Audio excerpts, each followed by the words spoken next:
من رسله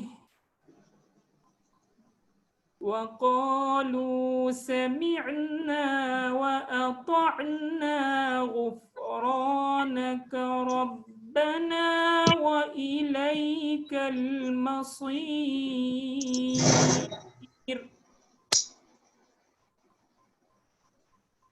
لا يكلف الله نفسا إلا وسعها لها ما كسبت وعليها ما اكتسبت ربنا لا تؤاخذنا إن نسينا أو أخطأنا ربنا ولا تحمل علينا إصرا كما حملته على الذين من قبلنا ربنا ولا تحملنا ما لا طاقة لنا به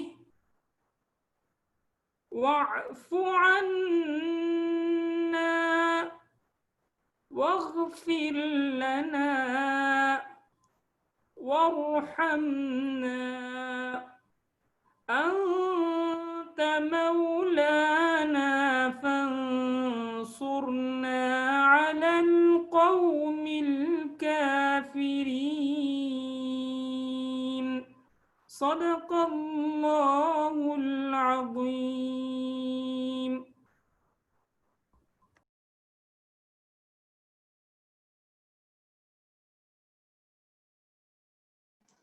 جزاک اللہ. یہ تھے brother Hafiz Najeeb, core team member, professional solidarity forum Hyderabad. جزاک اللہ. میں تمام لوگوں کو پی ایس ایف کی جانب سے خوش آمدید کہتا ہوں. You all are welcome in the webinar series.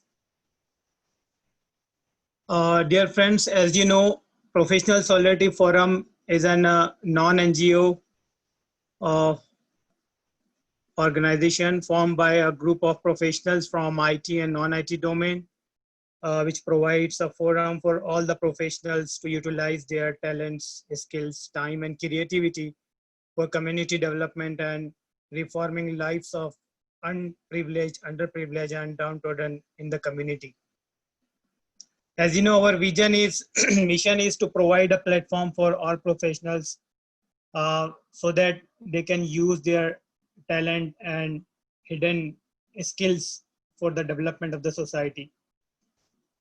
I'll just brief in a 1 minute or two, like what are our areas of work. Professional Solidarity Forum seeks to strive for a better society through our social projects, job and career related events. We work in career and job guidance for college students and unemployed youth. Second, we work for industry interface and real-time exposure sessions for job seekers. Third, our domain is talent promotion of professionals by engaging them in constructive and alternative arts. Fifth is media activism to reflect the stance of PSF on national and international issues, and serving the professionals fraternity, such as setting up hostel and other things in future. Moral and ethical training sessions for working professionals we conduct every month. Social service activities we do in the field of education, livelihood, healthcare, and we facilitate the professionals to serve the downtrodden communities and coordination with different NGOs.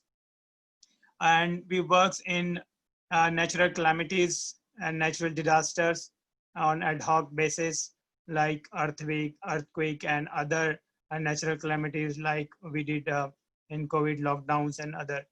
So these are the like activities of Professional Solidarity Forum, and we have a strong presence now in Hyderabad, and Alhamdulillah we are doing good.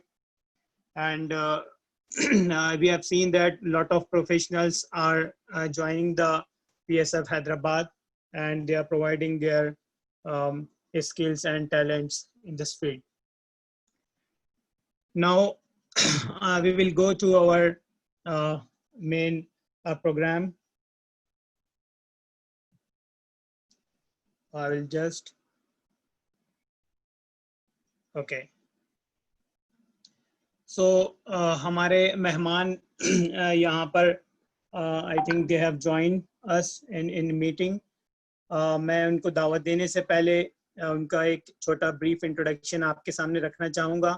آج کے جو ہمارے پہلے مقرر اور speaker ہیں محی الدین غازی فلاحی صاحب ہیں, اور آپ جو ہے جامعۃ الفلاح سے فارغ ہیں, اور پھر مدینہ یونیورسٹی سے آپ نے BA کیا ہے, اور آپ جو ہے SIO کے مرکزی ایڈوائزری کونسل میں جو اسٹوڈنٹ آرگنائزیشن ہے اس میں رہے ہیں, اور آپ جو ہے کئی میگزینز کے ایڈیٹر مدیر رہے ہیں, اور مرکز جماعت اسلامی ہند دہلی سے جو عربی میں النشرہ کے نام سے ایک میگزین نکلتا ہے اس کے آپ ایڈیٹر ہیں, اور آپ جو ہے آپ کا جو خاص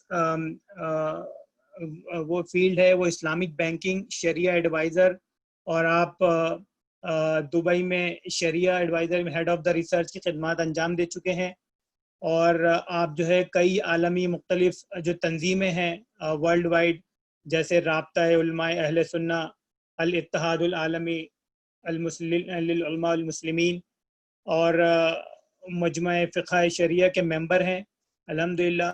اور اسی طرح ابھی فی الحال آپ جامعہ اسلامیہ شانتا پورم کیرلا میں جو ایک بہت بڑا دینی ادارہ ایک یونیورسٹی ہے اس میں آپ ڈین آف فیکلٹی آف قرآن ہیں, اور ابھی آپ جو ہے جماعت اسلامی ہند کی تصنیفی اکیڈمی میں بھی اپنی خدمات انجام دے رہے ہیں. میں خواہش کرتا ہوں آج کا جو ان کا ٹاپک ہے ایمان کی پرورش قرآن کے گہوارے میں, میں ان سے برادر بہت ہی عزت احترام کے ساتھ ان سے خواہش کرتا ہوں کہ آپ اس ٹاپک پہ نورشنگ ایمان within the surrounding of Quran اس ٹاپک پر ہمیں خطاب فرمائے. جناب محی الدین غازی فلاحی صاحب, آپ سے خواہش ہے کہ آپ اپنا ویڈیو آن کر لیں تو بہت بہتر ہو.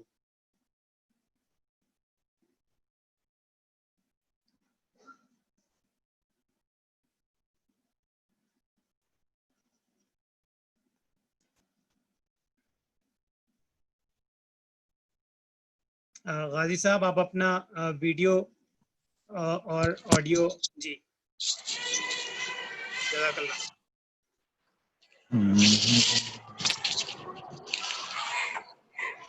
بسم اللہ الرحمن الرحیم, الحمد للہ رب العالمین, والصلاة والسلام علی اشرف الانبیاء والمرسلین وعلی آلہ واصحابہ اجمعین, اما بعد. اب آواز آ رہی ہے میری؟ جی جی آ رہی ہے الحمدللہ.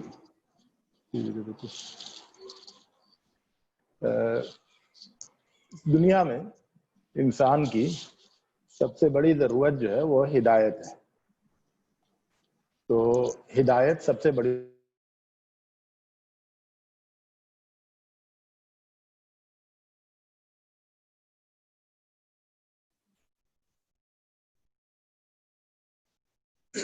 غالباً آپ کی آواز نہیں آ رہی. جی, تو اصل میں سب کے ساتھ مجھے بھی میوٹ کر دیا تھا انہوں نے. اچھا جی جی جی اب آ رہی ہے. جزاک اللہ. ہاں تو اب صحیح ہو گیا.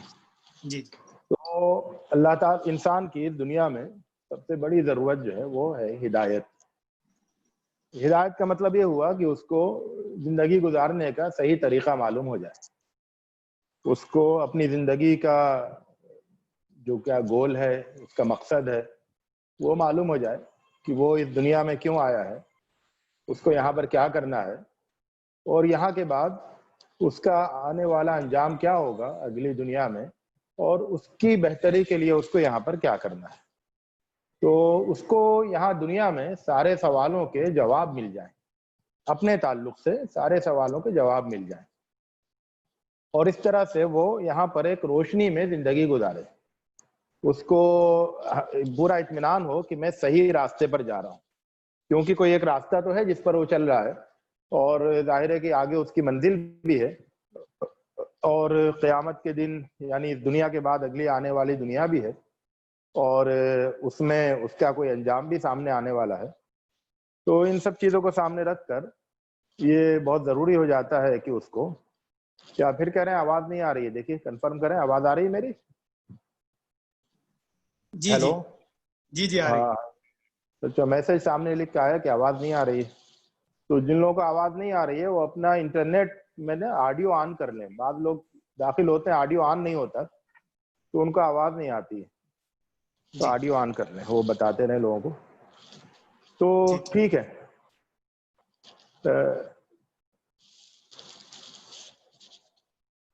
تو میں یہ کہہ رہا تھا کہ دنیا میں انسان کی سب سے بڑی ضرورت جو ہے وہ یہی ہے، ہدایت کی ضرورت ہے. اور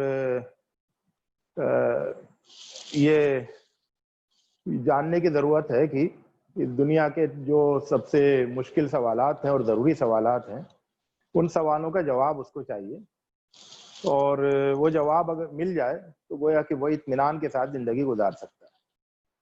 ظاہر ہے کہ آپ اگر ایک ٹرین میں بیٹھتے ہیں، ٹرین سامنے سے آتی ہے، کئی ٹرینیں آ رہی ہیں اور آپ کو بیٹھنا ہے، تو آپ سب سے پہلے یہ معلوم کریں گے کہ کون سی ٹرین کہاں جاتی ہے، اور جس ٹرین میں آپ بیٹھنا چاہیں گے اس کے بارے میں آپ کو یہ کنفرم کرنا ہوگا کہ وہ ٹرین کہاں پر جا رہی ہے. تو یہ بات بہت اہم ہے کہ آپ اس دنیا میں ایک گویا کہ ایک سفر میں ہیں، اور آپ یہ جاننا چاہتے ہیں کہ میں جو سفر کر رہا ہوں، جس راستے پہ چل رہا ہوں، وہ راستہ کہاں جانا چاہتا ہے، اور مجھے جہاں جانا ہے وہاں جانے کا راستہ کہاں ملے گا. تو یہ کہتے ہیں ہدایت. اور ہدایت جو ہے وہ پوری زندگی کی ضرورت ہے. یعنی ایسا نہیں ہے کہ ایک مرتبہ آدمی کو کوئی کتاب مل گئی اور اس نے پڑھ کے راستہ معلوم کر لیا، نقشہ مل گیا اور اس نے اس کو دیکھ لیا، بلکہ جس طرح سے آپ جو ہے کسی سفر پہ نکلے ہیں، نئے سفر پہ، گمنام علاقے میں، گمنام منزل میں، تو آپ ہر وقت جو ہے وہ اپنا جی پی ایس جو ہے وہ آن رکھتے ہیں تاکہ آپ کو معلوم ہو جائے کہ آپ کہیں بھٹک نہیں جائیں. سمندر کا سفر کر رہے ہیں تب بھی آپ جو ہے اپنا قطب نما یا جی پی ایس جو ہے اس کو آن کریں گے، آن رکھیں گے، ورنہ کب آپ کا رخ غلط مڑ جائے، غلط طرف چلا جائے، غلط سمت میں، اور آپ کو اندازہ بھی نہیں ہو پائے گا کہ میں کدھر چلا گیا. تو قطب نما کو یا جی پی ایس کو ہمیشہ اپنے ساتھ رکھنا ہوتا ہے. تو ہدایت کا بھی معاملہ یہی ہے کہ دنیا کی زندگی میں کہ ہدایت جو ہے وہ ہمیشہ کی ضرورت ہے، ہر وقت ملتی رہنی چاہیے، ہر قدم پر، ہر کام میں، زندگی کے ہر گوشے میں اور ہر حصے میں، ہر پارٹ میں آپ کو یہ معلوم ہوتا رہنا چاہیے کہ ہم کدھر جا رہے ہیں اور جانا کدھر ہے. تو اس ضرورت کو پورا کرنے کے لیے اللہ تعالیٰ نے قرآن مجید بھیجا. تو قرآن مجید اللہ تعالیٰ کی کتاب ہے اور آخری کتاب ہے، سب سے محفوظ کتاب ہے، اور وہ زندگی بھر راستہ بتانے والی کتاب ہے. تو اس کے اندر یہ صلاحیت ہے، یہ کیپیسٹی ہے کہ وہ پوری زندگی آپ کا ساتھ دے اور پوری زندگی آپ کو راستہ بتاتی رہے. تو اس کا تقاضا یہ ہے کہ آپ اس کتاب سے پوری ہدایت حاصل کریں، پوری ہدایت. تو جب بھی آپ کو کوئی قدم اٹھائیں، جب بھی آپ کسی طرف رخ کریں، تو آپ یہ معلوم کرنے کے لیے کہ میں صحیح ہوں یا غلط، آپ قرآن مجید سے آپ ہدایت حاصل کر سکتے ہیں، راستہ معلوم کر سکتے ہیں. لیکن قرآن مجید سے پوری ہدایت حاصل کرنے کے لیے اور ہر وقت اس جی پی ایس کو آن رکھنے کے لیے یہ ضروری ہے کہ آپ کا ایمان، آپ کے اندر ایمان ہو، آپ اس کے اوپر ٹرسٹ کرتے ہوں، آپ اس کے اوپر بلیف رکھتے ہوں، اور آپ ان حقیقتوں کو مانتے ہو جن حقیقتوں کو مانے بغیر قرآن سے فائدہ نہیں اٹھایا جا سکتا. تو قرآن مجید کی ہدایت حاصل کرنے کے لیے یہ ضروری ہے کہ آپ کے اندر ایمان ہو، اور ایمان جتنا زیادہ میچور ہوگا، جتنا زیادہ مضبوط ہوگا، اتنا ہی زیادہ آپ کو ہدایت ملے گی. اور اگر ایمان میں کمزوری ہے، میچورٹی نہیں ہے، اور ایمان جو ہے ایک چھوٹے سے مرجھائے ہوئے پودے کی طرح سے، اور ایمان ہی بیمار ہو گیا ہے، تو ایسی صورت میں پھر قرآن مجید سے ہدایت نہیں مل سکے گی. تو قرآن مجید کی بالکل شروع میں یہ کہہ دیا گیا کہ ذالک الکتاب لا ریب فیہ ھدی للمتقین الذین یؤمنون بالغیب. یہ کتاب ہے جو کہ ہدایت ہے، اور اس کے کتاب ہدایت ہونے میں کوئی شبہ نہیں ہے. اس کے یہ کتاب ہے اور اس کے اندر کوئی شبہ نہیں ہے کہ اللہ تعالیٰ کی بھیجی ہوئی کتاب ہے اور اس میں ہدایت ہے, گائیڈنس ہے. اور یہ ہدایت کس کے لیے ہے؟ فرمایا کہ ان لوگوں کے لیے جو اللہ تعالیٰ سے ڈرتے ہیں اور غیب میں رہتے ہوئے ایمان رکھتے ہیں. تو ایمان رکھنا, اور وہ بھی غیب میں رہتے ہوئے ایمان رکھنا, یعنی آپ کی ایک تو وہ دنیا ہے جو آپ دیکھ رہے ہیں, تو اس کی تو ہر چیز کو آپ ٹیسٹ کرتے ہیں, دیکھ لیتے ہیں, لیکن وہ جو کہ نظر نہیں آ رہا ہے, دنیا کے پیچھے جو دکھائی نہیں دے رہا ہے, تو اس پر ایمان لانا, اس پر ایمان رکھنا, یہ جو ہے یہ شرط ہے قرآن مجید سے فائدہ اٹھانے کے لیے, قرآن مجید کی ہدایت کو حاصل کرنے کے لیے, پورے طور پر اس سے ہدایت پانے کے لیے. تو اس طرح سے اگر آدمی کے اندر ایمان ہے تو قرآن مجید کی ہدایت سے اس کو فائدہ ہوگا, اور اگر اس کے اندر ایمان نہیں ہے تو قرآن مجید کی ہدایت سے اس کو فائدہ نہیں ہوگا. یہ اصولی بات ہے. اور ایمان جتنا مضبوط ہوگا, جتنا میچور ہوگا, جتنا پختہ ہوگا, اتنا ہی زیادہ اس کو ہدایت کے راستے اس کے لیے کھلیں گے, ہدایت کے دروازے کھلیں گے, اور ہدایت کی روشنی اس کو ملے گی. تو معلوم کیا ہوا کہ قرآن مجید ہدایت کی کتاب ہے, ہدایت انسان کی سب سے بڑی ضرورت ہے, قرآن مجید اس سب سے بڑی ضرورت کو پورا کرتا ہے, اور قرآن مجید سے ہدایت لینے کے لیے, فائدہ اٹھانے کے لیے ایمان لانا, ایمان رکھنا ضروری ہے. اور جتنا مضبوط ایمان ہوگا اتنی زیادہ ہدایت ملے گی. اب یہ سوال پیدا ہوتا ہے کہ ایمان کہاں سے ملے گا, ایمان کہاں سے مضبوط ہوگا, کیسے مضبوط ہوگا, ایمان کا ڈیولپمنٹ کیسے ہوگا, ایمان کی پرورش کیسے ہوگی. یہ سوال بہت اہم ہے کہ بھئی ایک آدمی کو قرآن سے فائدہ اٹھانا ہے, روشنی لینی ہے, اور قرآن یہ کہتا ہے کہ جب تک تمہارے اندر ایمان نہیں مضبوط ہوگا اس وقت تک تمہیں روشنی نہیں ملے گی, ہدایت نہیں ملے گی. تو پھر یہ ایمان مضبوط کیسے ہو, کہاں پر مضبوط ہو؟ تو خاص بات یہ ہے, بڑی دلچسپ اور انٹرسٹنگ بات یہ ہے کہ ایمان بھی قرآن مجید ہی کے اندر ملے گا, اور ایمان کی پرورش بھی قرآن مجید کے اندر ہوگی, اور ایمان کے اندر مضبوطی اور قوت بھی قرآن مجید کے اندر ہی آئے گی. تو ہر حال میں قرآن مجید کی طرف ہی جانا ہے. ہدایت لینے کے لیے بھی قرآن مجید کے اندر جانا ہے, اور ہدایت کے لیے ایمان ضروری ہے, تو ایمان لینے کے لیے بھی قرآن مجید کے اندر جانا ہے. تو ایمان بھی قرآن مجید سے ملے گا, اور ایمان کی پرورش بھی قرآن مجید میں ہوگی, اور پھر ایمان جب مضبوط ہو جائے گا تو ایمان کے ذریعے ہدایت بھی قرآن مجید سے ملے گی. تو گویا کہ قرآن مجید جو ہے نا, وہ اصل میں سب سے بڑا ریسورس ہے, وہی وہ سرچشمہ ہے, وہی وہ پوائنٹ ہے, سینٹرل پوائنٹ ہے جہاں پر کہ سب کو جانا ہے. اور جو وہاں نہیں جائے گا اس کو پھر یہ ساری چیزیں نہیں ملیں گی, نہ ایمان ملے گا نہ ہدایت ملے گی. تو ایمان لینے کے لیے بھی اور ہدایت لینے کے لیے بھی, بلیف لینے کے لیے بھی اور گائیڈنس لینے کے لیے بھی, دونوں کے لیے آپ کو جانا ہے قرآن مجید کے پاس. کیوں قرآن مجید کے پاس جانا ہے, کوئی اور چیز کیوں نہیں ہے؟ تو بات کی کتاب ہے, وہی اللہ کا کلام ہے, وہی اللہ کی بھیجی ہوئی ہدایت ہے, تو جانا تو اسی کے پاس ہے, اس کے علاوہ کس کے پاس جائیں گے؟ تو باقی اس وقت ہمارے درمیان جو کچھ بھی ہے دنیا میں, وہ تو سب دنیا کی چیزیں ہیں. تو دنیا کی چیزوں سے تو وہ چیز نہیں مل سکے گی, تو پھر ہمیں تو ایک باہر کی چیز چاہیے, ایک ڈیوائن گائیڈنس چاہیے, تو وہ تو قرآن مجید ہے.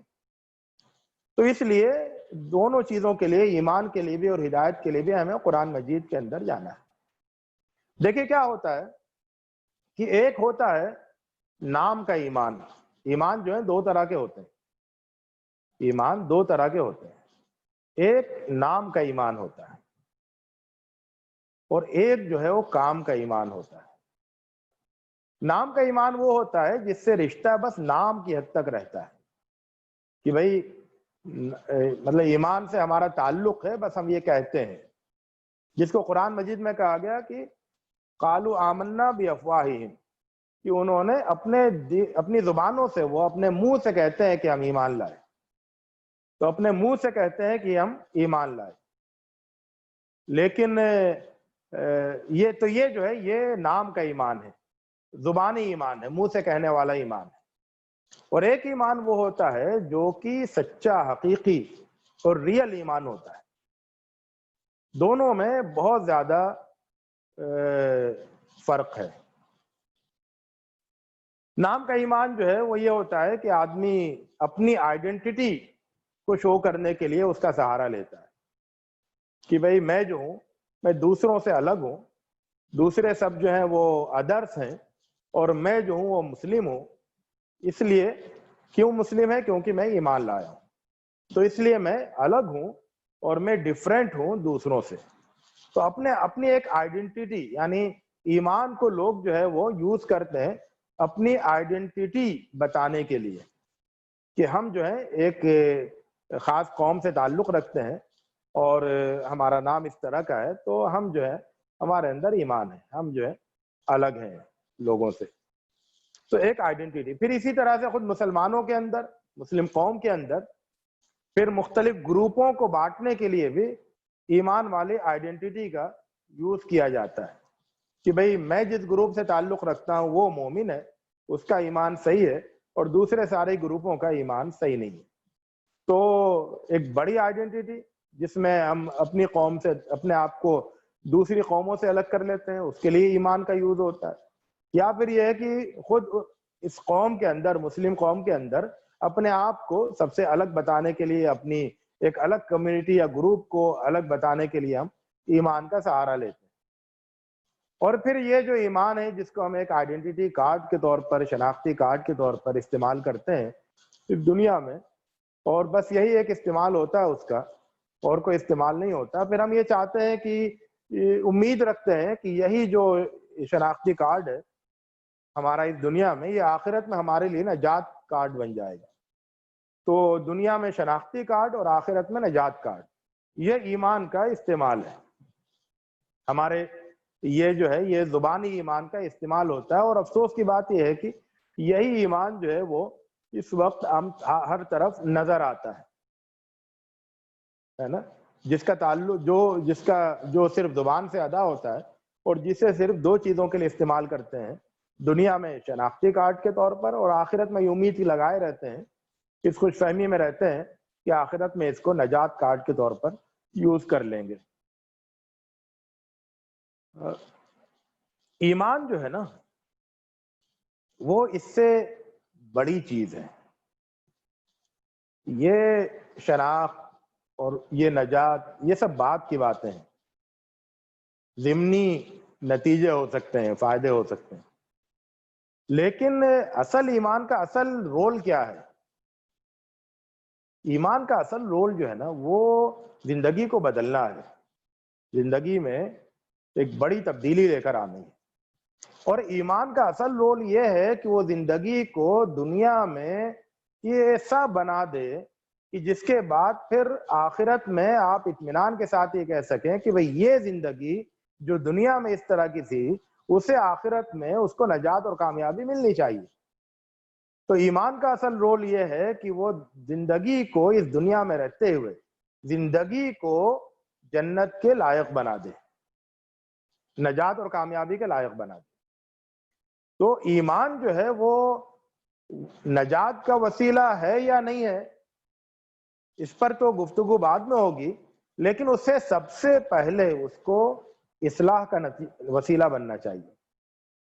یعنی اس کے ذریعے سے زندگی بدل جائے اور زندگی جنت میں جانے کے لائق ہو جائے. عام طور سے لوگ یہ بحث کرتے ہیں کہ اگر ایمان خالی ایمان ہے اور عمل نہیں ہے تو ایسا ایمان کے ہوتے ہوئے آدمی جنت میں جائے گا یا نہیں جائے گا. ہمیں یہ سوچنا چاہیے سوال سے پہلے کہ بھئی وہ ایمان کیسا ہے جو آدمی کو جنت میں جانے کے لائق بنائے نہیں، جو آدمی کی زندگی کو جنت میں جانے کے لائق نہیں بنائے. لوگ یہ کہتے ہیں کہ ایمان لانے سے آدمی جنت میں چلا جائے گا چاہے وہ کیسی ہی زندگی گزارے. یہ سوچنا چاہیے کہ بھئی وہ کیسا ایمان ہے جس کے ساتھ کسی بھی طرح کی زندگی گزاری جا سکتی. یہ تو کوئی زوردار ایمان نہیں لگتا ہے کہ جس کے ساتھ کسی بھی طرح کی زندگی گزار لی جائے. تو اصل ایمان وہ ہے، حقیقی ایمان وہ ہے جس کے ساتھ ہر طرح کی زندگی نہیں گزاری جا سکتی ہے، بلکہ ویسی زندگی گزاری جاتی ہے جس طرح کا وہ تقاضا کرتا ہے، جس طرح کی وہ ڈیمانڈ کرتا ہے. تو لیکن وہ ایمان جو کہ پوری زندگی کو بدل دے. دیکھیے امت کو اس وقت کس ایمان کی ضرورت ہے؟ اس ایمان کی ضرورت نہیں ہے جس کے بہانے، جس کے حوالے سے وہ یہ کہے کہ بھئی آخرت میں ہم جنت میں چلے جائیں گے.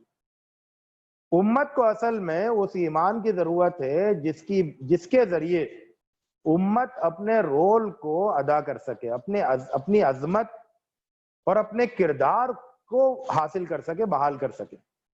ظاہر ہے کہ جس وقت یہ ایمان آیا اللہ کے رسول صلی اللہ علیہ وسلم کے ساتھ کی بعثت کے ساتھ، قرآن مجید کے نازل ہونے کے ساتھ، تو جن لوگوں نے اس ایمان کو قبول کیا ان کو عظمت بھی ملی اس دنیا میں، اور انہوں نے ایک بہت بڑا کردار بھی ادا کیا. اور وہ سب کس کے ذریعے سے ادا کیا؟ ایمان کے ذریعے سے ادا کیا. تو ایمان نے ان کو عظمت بھی عطا کی اور کردار بھی عطا کیا.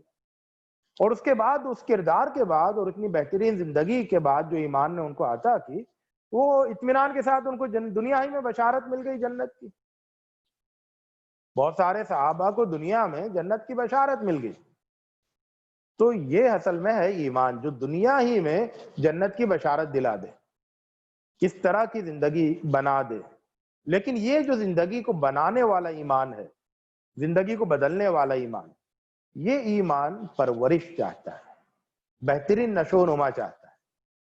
دیکھیے کیا ہے کہ ایک بچہ پیدا ہوتا ہے، پیدا ہونے کے بعد اس کی سب سے بڑی ضرورت کیا ہوتی ہے؟ اس کی سب سے بڑی ضرورت ہوتی ہے پرورش، گروتھ. اگر ایک بچہ پیدا ہوا اور پیدا ہونے کے بعد اس کی گروتھ رک گئی، اس کی پرورش نہیں ہو سکی، اور اس کی جو نشو و نما ہے، گروتھ ہے، وہ رک گئی، تو کیا ہوگا؟ وہ بچہ ایک انسان تو رہے گا، اس کو انسان ہی کہا جائے گا، لیکن وہ ایسا انسان ہوگا جس کا کوئی رول نہیں ہوگا، جس کے پاس کوئی قوت نہیں ہوگی اور جس کا کوئی رول بھی نہیں ہوگا. تو انسانوں کا جو رول ہے وہ اس بچے کو یا اس بچے جیسے انسان کو حاصل نہیں ہوگا. کیوں؟ اس لیے کہ اس کی گروتھ نہیں ہوئی صحیح، اور وہ بچہ بچہ ہی رہ گیا. یہی معاملہ ایمان کا ہے کہ جب آدمی ایمان لاتا ہے اور ایمان کا بیج اپنے دل میں ڈالتا ہے اور پھر اس کا پودا نکلتا ہے، تو اب یہ پودا اگر چھوٹا ہی سا رہ گیا، اس کی نشو و نما کا اور اس کی پرورش کا کوئی انتظام نہیں ہوا، یہ چھوٹا سا پودا اپنی جگہ رہ گیا، تو ظاہر ہے کہ یہ ایک مرجھایا ہوا چھوٹا سا پودا ہے، کمزور سا. یہ کیا کر سکے گا؟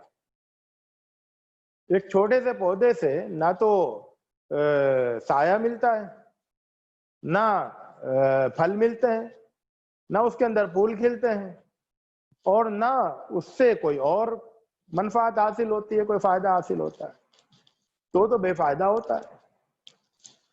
تو یہی معاملہ ایمان کا ہے کہ ایمان کا پودا جب دل میں لگ گیا اور نکل گیا، تب اس کی پرورش ہونی چاہیے، وہ ایک مضبوط بڑا درخت بن جائے ایمان. حدیث میں اللہ کے رسول صلی اللہ علیہ وسلم نے ایمان کو درخت سے تشبیہ دی اور یہ کہا کہ ایمان کے 70 سے زیادہ شعبے ہوتے ہیں. ایمان کے 70 سے زیادہ شعبے ہوتے ہیں، یعنی 70 سے زیادہ شاخیں ہوتی ہیں. اور بتایا کہ ایک شاخ جو ہے حیا ہوتی ہے، اور ایک شاخ جو ہے وہ راستے سے تکلیف والی چیزوں کو ہٹانا ہوتا ہے، اور اس طرح کی بہت ساری شاخیں ایمان کے اندر ہوتی ہیں. اور ہر شاخ جو ہے وہ بڑی خیر اور خوبی کی ہوتی ہے، بھلائی کی ہوتی ہے، نیکی کی ہوتی ہے، بہت اچھائی کی ہوتی ہے. تو اگر کسی کی زندگی میں ایمان کی 70 سے زیادہ شاخیں ہوں تو ظاہر ہے کہ اس کی پوری زندگی لوگوں کے لیے نمونہ بن جائے گی، خیر اور بھلائی کی زندگی بن جائے گی.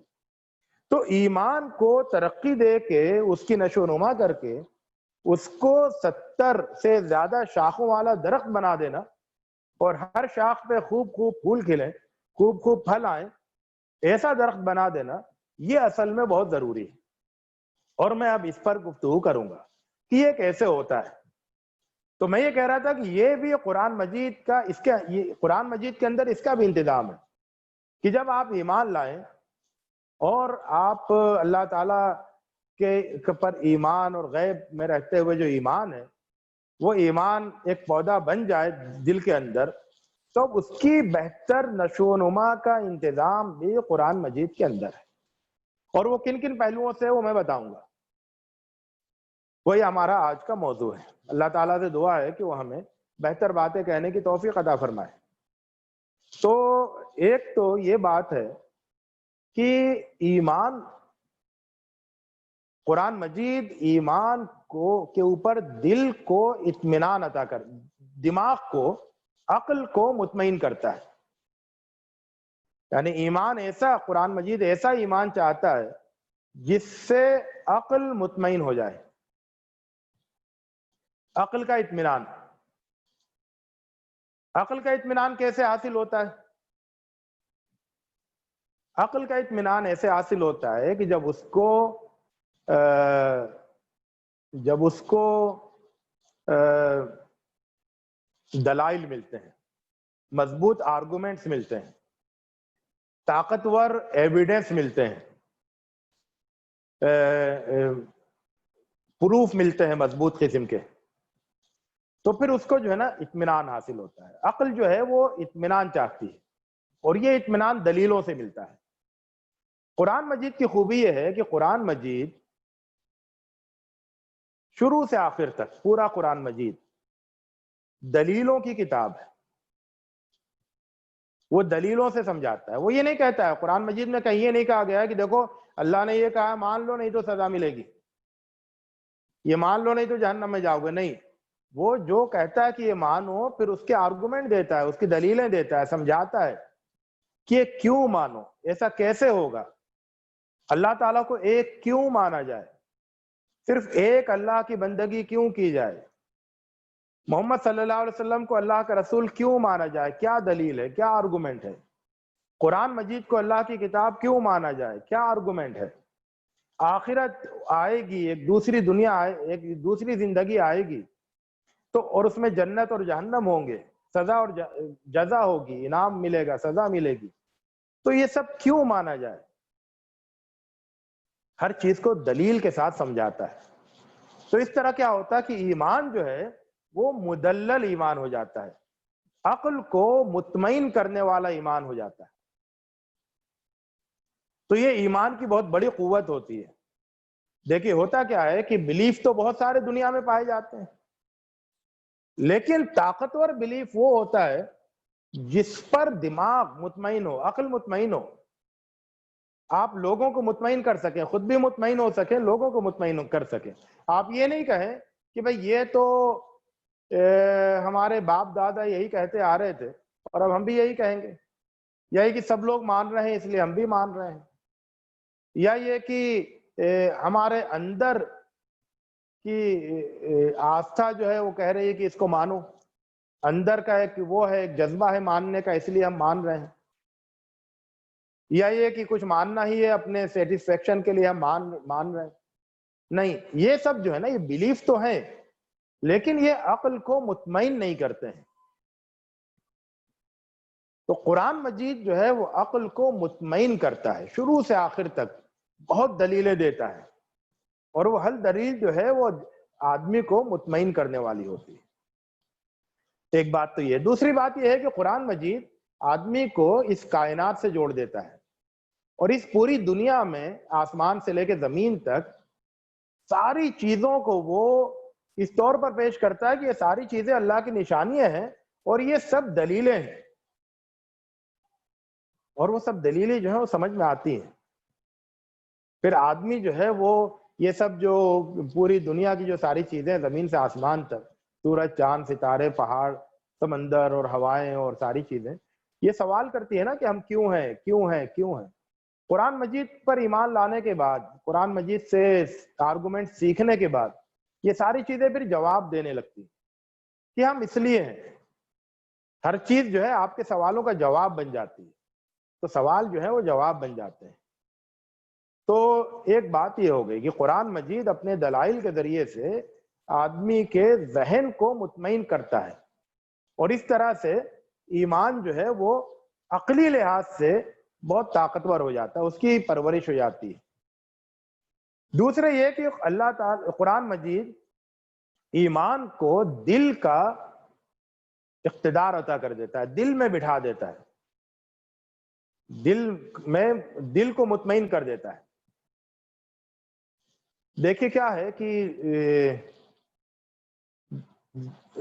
عقل مطمئن ہو گئی، لیکن عقل مطمئن ہونے کے بعد اگر دل کے دروازے اس کے لیے نہیں کھل رہے ہیں تو حکومت تو دل کرتا ہے، تو اگر دل کے دروازے نہیں کھولیں گے تو پھر آدمی کیسے اس سے فائدہ اٹھائے گا اور ایمان کا کیسے اثر ظاہر ہوگا؟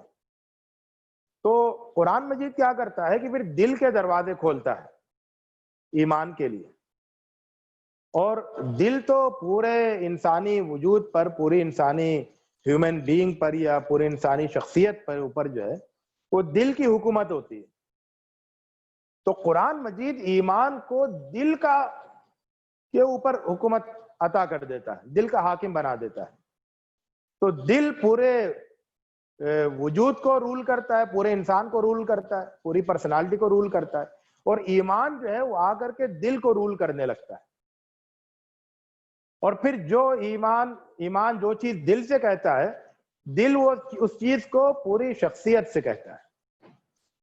تو اس طرح سے ایمان کی پھر پورے وجود پر، پوری شخصیت پر حکومت قائم ہو جاتی ہے۔ قرآن مجید ایمان کی یہ پرورش کیسے کرتا ہے کہ اس کی جو ہے دل پر حکومت قائم ہو جاتی ہے۔ دل کے اندر ہر چیز تو نہیں جا سکتی آسانی سے، دل کے اوپر ہر چیز کی حکومت نہیں قائم ہو پاتی ہے۔ طریقہ کیا ہے؟ تو اللہ تعالیٰ قرآن مجید یہ کرتا ہے کہ وہ اللہ تعالیٰ کی عظمت، اللہ تعالیٰ کی رحمت، اللہ تعالیٰ کی عظمتیں، اللہ تعالیٰ کی رحمتیں، اللہ تعالیٰ کی نعمتیں، اللہ تعالیٰ کی قدرتیں، یہ سب چیزیں انسان کو دکھاتا ہے کہ دیکھو تمہاری عقل جس اللہ پر مطمئن ہے، اس اللہ کی یہ عظمت ہے، یہ بلندی ہے، یہ اس کی نعمتیں ہیں، یہ اس کی رحمتیں ہیں، یہ اس کے کرشمے ہیں، یہ اس کی قدرتیں ہیں۔ تو جب ان ساری چیزوں کا ذکر ہوتا ہے قرآن مجید میں تو دھیرے دھیرے ایمان جو ہے وہ دل کی محبت بن جاتا ہے، دل جو ہے وہ ایمان سے محبت کرنے لگتا ہے، اور یعنی دل اللہ تعالیٰ سے محبت کرنے لگتا ہے۔ تو اللہ تعالیٰ سے محبت کرنے کا مطلب یہ ہے کہ ایمان سے محبت کرنے لگتا ہے، تو ایمان جو ہے وہ دل کی محبت بن جاتا ہے، اور پھر جب دل کی محبت بن جاتا ہے ایمان تو پھر وہ دل پر حکومت کرنے لگتا ہے، کیونکہ دل پر اسی کی حکومت ہوتی ہے جس سے دل محبت کرتا ہے۔ تو ایمان دل کی محبت بن جاتا ہے قرآن مجید کے ذریعے سے، اور پھر ایمان جو ہے وہ دل پر حکومت کرتا ہے، اور اس کے بعد یہ ہوتا ہے کہ دل کوئی کام نہیں کرتا ہے مگر ایمان کے مشورے سے اور ایمان کے حکم سے، اور اس طرح سے پھر یہ ہوتا ہے کہ پورے انسان کی پرسنالٹی پر ایمان کی حکومت ہوتی ہے۔ اسی طرح سے ایک اور کام یہ ہوتا ہے، مطلب ایمان کی پرورش کا ایک اور پہلو یہ ہے، ایک اور آسپیکٹ یہ ہے کہ ایمان جو ہے وہ روح کا، اسپرٹ جو ہے انسان کی روح، سول، تو انسان کی روح جو ہے اس کا وہ نغمہ بن جائے، روح کا نغمہ بن جائے، روح کا گیت بن جائے، روح کو اس سے اطمینان حاصل ہونے لگے۔ دیکھیں آدمی کیا ہے، آدمی کے اندر ایک تو جسم ہے اور ایک جسم کے اندر روح ہے۔ جسم کی غذا کا انتظام ہے، جسم کی پرورش کا انتظام ہے، جسم کی ضرورتوں کی تکمیل کا انتظام ہے، جسم کی خواہشوں کی تسکین کا انتظام ہے، یہ تو جسم کی ساری چیزیں۔ لیکن جو اندر ایک روح ہے، روح کی بھی غذا ہوتی ہے، روح کو بھی اطمینان چاہیے، روح کو بھی سکون چاہیے، روح کو بھی گنگنانا ہوتا ہے، روح کو نغمہ چاہیے، اور روح کا نغمہ، روح کی غذا، روح کی تسکین کا سامان وہ ایمان ہے۔ یعنی روح جب اللہ تعالیٰ سے جڑ جاتی ہے تب اس کو سکون ملتا ہے۔ انسان کی روح جب اللہ تعالیٰ سے تعلق قائم کر لیتی ہے تب اس کو سکون ملتا ہے، اور جب تک وہ اللہ تعالیٰ سے کٹی رہتی ہے تب تک وہ بے سکون رہتی ہے، بے قرار رہتی ہے۔ تو قرآن مجید ایمان کی تربیت، ایمان کی پرورش اس طرح سے کرتا ہے کہ وہ روح کو اللہ تعالیٰ سے جوڑ دے اور روح کا نغمہ بن جائے. دیکھیں کیا ہے کہ آپ جب نماز پڑھتے ہیں، اللہ تعالیٰ کی عبادت کرتے ہیں، تو اس کے لیے آپ پہلے عبادت کا طریقہ سیکھتے ہیں. نماز کیسے پڑھیں، آپ نے نماز کا طریقہ کسی کتاب میں سے سیکھ لیا، تو یہ تو نماز کا طریقہ آپ کو معلوم ہو گیا. اب جب آپ نماز پڑھ رہے ہیں تو یہ آپ کا جسم نماز پڑھ رہا ہے. لیکن جب آپ اس نماز کو قرآن مجید میں دیکھتے ہیں اور عبادت کو اور عبادت کے تمام طریقوں کو، نماز کو، روزے کو، زکوٰۃ کو، حج کو قرآن مجید میں اس کی تعلیم حاصل کرتے ہیں، تو وہاں پر کیا ہوتا ہے کہ یہ نماز روح کی نماز ہو جاتی ہے، اور یہ روزہ روح کا روزہ ہو جاتا ہے، یہ حج جو ہے وہ روح کا حج ہو جاتا ہے. تو اس طرح سے پھر جب آپ نماز پڑھتے ہیں تو روح کو اس میں مزہ آتا ہے. جب آپ حج کرنے نکلتے ہیں تو آپ کی روح جاتی ہے آپ کے ساتھ حج کرنے کے لیے، اور وہ اس کا لطف اٹھاتی ہے. تو اس طرح سے ایمان جو ہے اور ایمان کے سارے عمل وہ روح کا نغمہ بن جاتے ہیں.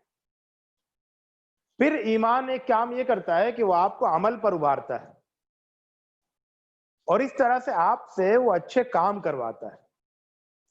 دیکھیے اچھے کام جو ہے وہ ایمان کرواتا ہے، بہترین کام جو ہے وہ ایمان کرواتا ہے، اور اچھے کاموں کو ایمان بہت اچھا بنا دیتا ہے.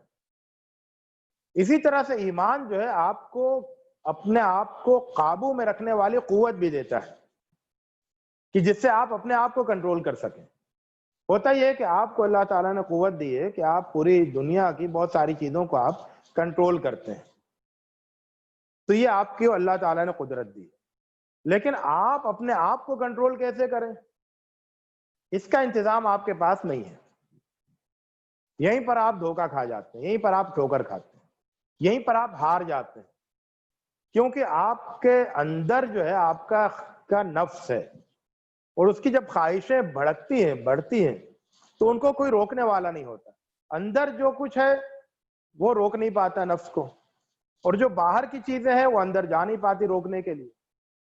تو ایسے میں ایمان ہی وہ واحد قوت ہے جو نفس کو کنٹرول کرتی ہے. اور وہ اس طرح سے کہ ایمان جو ہے وہ اللہ تعالیٰ کے حکم سے، قرآن مجید کے ذریعے سے ایمان جو ہے وہ اندر دل میں چلا جاتا ہے، انسان کے اندر چلا جاتا ہے. تو پھر وہ اندر جا کے وہ نفس کو کنٹرول کر لیتا ہے. نفس کو کوئی اندر ہی کی چیز کنٹرول کر سکتی ہے، تو ایمان جو ہے وہ اندر جا کے نفس کو کنٹرول کرتا ہے. ایمان کا معاملہ یہ ہے کہ وہ ہوتا ہے انسان کے اندر ہے، لیکن اس کا رشتہ باہر قرآن مجید سے جڑا ہوتا ہے، اللہ کی کتاب سے جڑا ہوتا ہے، اللہ تعالیٰ سے جڑا ہوتا ہے. اور اس طرح سے وہ باہر سے قوت لے کے وہ اندر ایمان اپنے نفس کو، یعنی نفس کو جو ہے وہ کنٹرول کرتا ہے. ایمان جو ہے وہ جب بہت ترقی اس کو حاصل ہو جاتی ہے، پرورش پا لیتا ہے، تو پھر وہ ایک مضبوط، طاقتور ایک تحریکی جذبہ بن جاتا ہے. وہ پھر انسان کے اندر، ایک مومن کے اندر ایک موٹیویشن پیدا کرتا ہے کہ وہ اللہ کے لیے، اللہ کے دین کے لیے آگے بڑھ کے کچھ کرے. تو ایمان جو ہے وہ انسان کو چین سے نہیں بیٹھنے دیتا ہے کہ بھئی تمہارا دل مطمئن ہو گیا، تمہاری عقل مطمئن ہو گئی، تمہاری روح کو سکون مل گیا اور تم اچھے کام کرنے لگے، تم برے کاموں سے رکنے لگے، اب یہ کافی نہیں.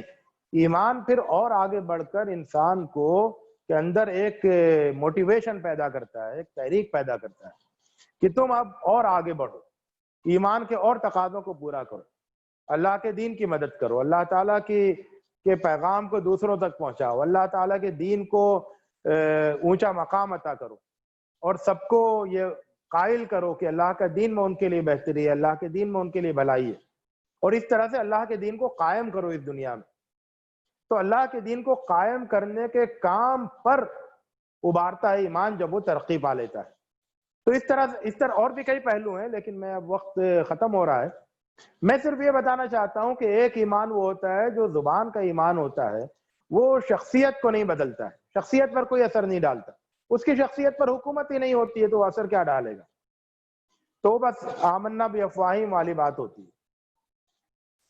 لیکن ایک جو ہے نا ایمان وہ ہوتا ہے جو کہ سچا اور حقیقی ایمان ہوتا ہے. وہ ایمان تبدیل کرتا ہے، وہ ایمان زندگی پر حکومت کرتا ہے، اور اس ایمان کے اثرات، بہترین ثمرات، بہترین پھل، اس کے بہترین فروٹ اور اس کے بہترین ریزلٹس وہ انسان کی زندگی پر دکھائی دیتے ہیں۔ دیکھیں ایک بات سمجھ لیجئے، ایک بہت آخری بات ہے، وہ یہ کہ ایمان جو ہے یہ اللہ تعالیٰ کی طرف سے آتا ہے، یعنی اللہ تعالیٰ پر ایمان لانا، تو اس کا تعلق اللہ تعالیٰ سے ہوتا ہے، غیب سے ہوتا ہے، غیب سے ہم کو حاصل ہوتا ہے۔ لیکن اس کی جو ایمان کی جو خوبیاں ہیں وہ ظاہر ہوتی ہیں انسانی زندگی کے اسٹیج پر۔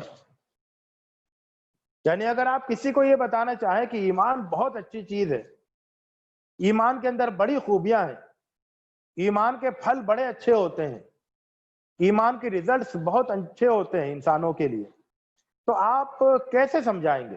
ایک ہی طریقہ ہے کہ وہ ایمان کسی کی زندگی پر ظاہر ہو جائے، زندگی کے اسٹیج پر وہ نمودار ہو، اور وہ اپنے ساری خوبیاں کسی انسان کی زندگی پر آ کے دکھائے۔ تو جس طرح سے پھل جو ہے نا وہ پیڑ میں کھلتے ہیں، اگر آپ پیڑ نہیں ہے تو پھر پھل کہاں کھلیں گے، پھل کہاں نکلیں گے؟ تو پھول پیڑ میں کھلتے ہیں، پھل پیڑ میں نکلتے ہیں۔ اسی طرح سے ایمان کی جتنے ثمرات ہیں، ایمان کی جتنی خوبیاں ہیں، وہ انسانی زندگی پر ظاہر ہوتی ہیں، وہیں دیکھی جا سکتی ہیں۔ تو خوش نصیب انسان وہ ہے، سعید انسان وہ ہے جس کی زندگی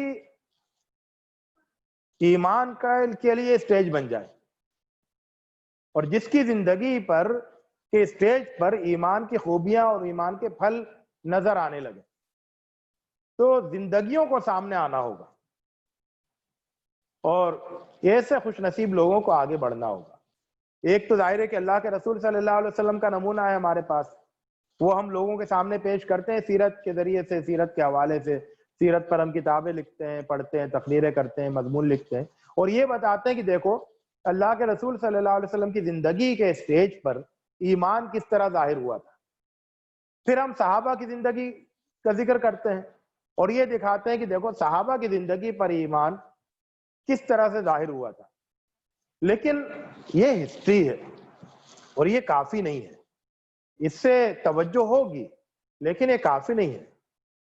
ضرورت اس بات کی ہے، ضروری ہے یہ بات کہ آج وہ لوگ جن کو ایمان سے تعلق ہے، جو ایمان کا حق ادا کرنا چاہتے ہیں، وہ قرآن مجید کی روشنی میں قرآن مجید سے تعلق قائم کریں، قرآن مجید کی روشنی میں اپنے ایمان کی پرورش کریں، اور اس کے بعد پھر اپنی زندگی کے اسٹیج پر ایمان کو ظاہر ہونے کا، جلوہ افروز ہونے کا پورا موقع عطا کریں۔ تو ایمان کا ڈیمونسٹریشن ہو زبردست قسم کا، بہترین قسم کا انسانوں کی زندگی پر۔ تو اس طرح سے لوگ ایمان کے حقیقی چہرے کو، حقیقی روپ کو دیکھ سکیں گے، ورنہ ایمان جو ہے وہ لفظوں سے آگے نہیں بڑھ سکے گا۔ اللہ رب العزت سے دعا ہے کہ وہ ہماری زندگی کو ایمان کا اسٹیج بننے کی توفیق عطا فرمائے، اور ہماری زندگی ہم ایمان کو اپنے دل میں، اپنے دماغ میں، اپنی روح میں شامل کر لیں، اور ایمان کو اپنی قوت بنا لیں، اور اس قوت کے ذریعے سے اپنی زندگی کو اتنا بدل لیں، اتنا بنا لیں، اتنا سنوار لیں کہ پھر اطمینان کے ساتھ یہ کہا جا سکے کہ ایسی زندگی کو جسے ایمان نے بنایا ہے، جسے ایمان نے سنوارا ہے، اس زندگی کو تو جنت میں جانا ہی چاہیے۔ اللہ رب العزت ہمیں اس کی توفیق دے۔ وآخر دعوانا ان الحمدللہ رب العالمین۔ جزاک اللہ محترم غازی صاحب، بہت ہی اچھے انداز میں آپ نے اس ٹاپک کا حق ادا کیا، الحمدللہ۔ ہم آپ کا بہت شکر ادا کرتے ہیں، اور آپ کا شکریہ کہ آپ نے اپنے اس قیمتی اور بزی شیڈیول میں سے آپ نے ہمیں موقع عنایت فرمایا۔ انشاءاللہ ہم آگے بھی اسی طرح آپ سے مستفید ہوتے رہیں گے۔ بہت شکریہ، جزاک اللہ۔ اور ابھی ہم چاہ رہے تھے کہ کچھ وقت سوالات کے لیے، جوابات کے لیے بھی ہو، لیکن چونکہ ابھی ہم تھوڑا لیٹ ہو رہے ہیں، انشاءاللہ ہم یہ کوشش کریں گے کہ نیکسٹ ٹائم میں کچھ سوالات جوابات بھی لائیو آپ سے ہو جائیں۔ جزاک اللہ، بہت بہت شکریہ آپ لوگوں کا، اور جزاک آپ لوگوں نے سنا مجھے اور یہ موقع دیا۔ وآخر دعوانا۔ جی جزاک اللہ۔ ہم ڈیئر پارٹیسپینٹ، ہم لوگ اب اپنے پروگرام کی دوسری طرف بڑھتے ہیں. ہمارا جو نیکسٹ پروگرام ہے اس کے گیسٹ آلریڈی ہمارے پاس انہوں نے آن ٹائم پہ جوائن کر لیا تھا ہم کو. آپ ہیں پروفیسر محمود صدیقی صاحب، جو M A English Urdu M Ed and P H D in education ہے. ہم آپ کا استقبال اس پی ایس ایف فورم میں کرتے ہیں. اینڈ آپ جو ہیں H O D and professor educational psychology and research methodology ہیں مولانا آزاد نیشنل یونیورسٹی حیدرآباد میں. اور آپ جو ہے بہت ہی ویل نون ایجوکیشنسٹ، اکیڈمیشین اور ماہر تعلیم میں آپ کا شمار ہوتا ہے ہندوستان کے. اس سے پہلے آپ رفیق زکریا کیمپس اورنگ آباد مہاراشٹرا میں بی ایڈ کالج میں اپنی خدمات انجام دیتے رہے ہیں as a professor and lecturer in B Ed college. اور آپ آل انڈیا ٹیچرس ایسوسی ایشن کی ایڈوائزری بورڈ میں بھی ہیں. اور آپ بہت ساری ایڈیٹوریل جو انٹرنیشنل جرنل ہیں اس کے ایڈیٹوریل بورڈ میں ہیں. اور آپ international journal of reflective research میں بھی آپ جو ہیں اس کے ایڈیٹر ہیں، ایڈوائزری بورڈ میں ہیں. اور بہت ہی آپ جو ہے تعلیم سے آپ کو بہت شغف رہا ہے نوجوانوں سے، اور ان کی جو سائیکالوجی ہے اور میتھڈولوجی ہے تقریباً 15-20 سال سے ہم لوگ بھی، میں بھی ان کو جانتا ہوں. اکثر وہ کہا کرتے ہیں کہ مذاق میں کہتے ہیں شاید کہ جس کو کچھ نہیں آتا وہ ٹیچر یا استاد بنتا ہے. بٹ میں کہتا ہوں جس کو سب کچھ آتا ہے یا بہت کچھ آتا ہے وہی استاد یا ٹیچر بنتا ہے. میں بہت ہی عزت کے ساتھ اور بہت ہی احترام و ادب کے ساتھ میں خواہش کرتا ہوں پروفیسر محمود صدیقی صاحب سے کہ وہ آج ہمارا جو ٹاپک ہے اس پہ اظہار خیال فرمائیں. اور انشاءاللہ آپ کا جو ٹاپک ہوگا role of professionals during the pandemic time, میں خواہش کرتا ہوں محمود صدیقی صاحب سے کہ اظہار خیال فرمائیں. محمود صدیقی صاحب سے خواہش ہے کہ آپ اپنا ویڈیو بھی آن کر لیں.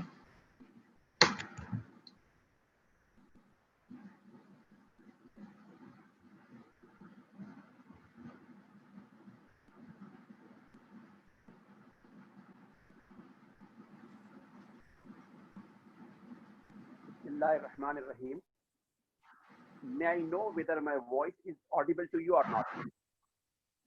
Are you able to listen to me, please? G we are able to hear. Thank you so much. Jazakumullah.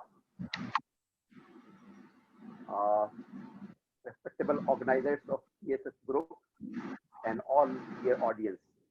Assalamu alaikum wa rahmatullahi wa barakatuhu. Adab. Role of professionals during pandemic times. It's a wonderful topic chosen by PSS group. I really congratulate them for selecting such a nice topic for today's discussion. Dear friends, we all know very well that we are passing through an acid test. The situation is so grave that it's very difficult to discuss the real situation because there are many aspects which are not very clear to all of us.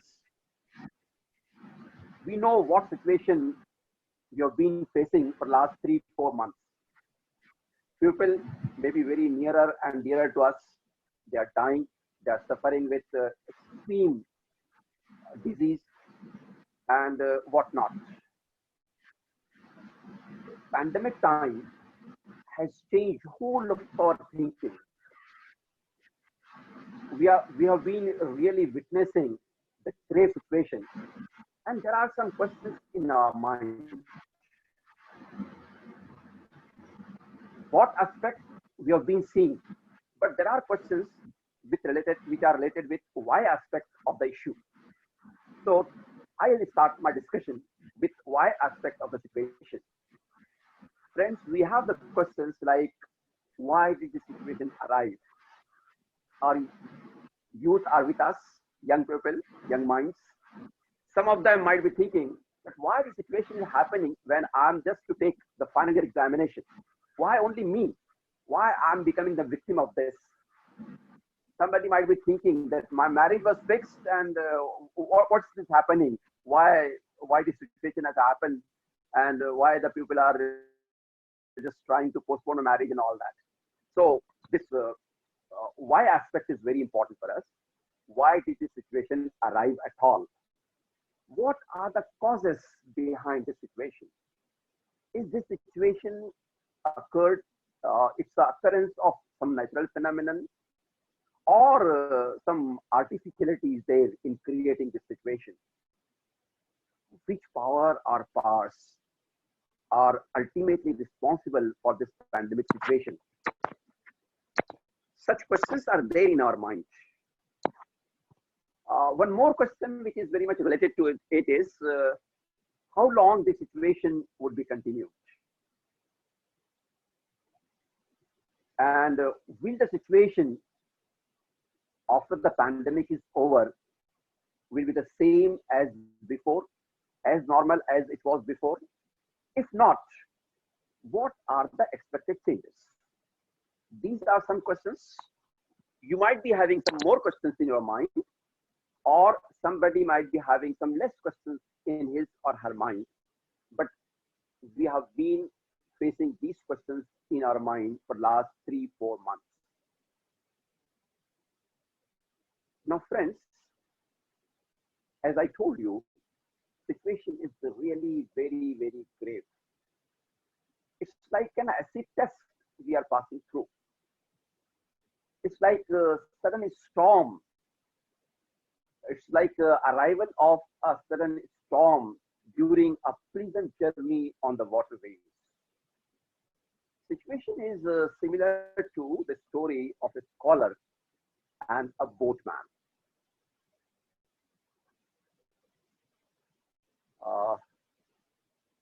Just for the sake of interest, I would like to play this story for you from the YouTube. May I request the organizers to please start the YouTube? The organizers? Yeah, let me try, sir. Is it, if it is possible, please. Otherwise, I'll narrate.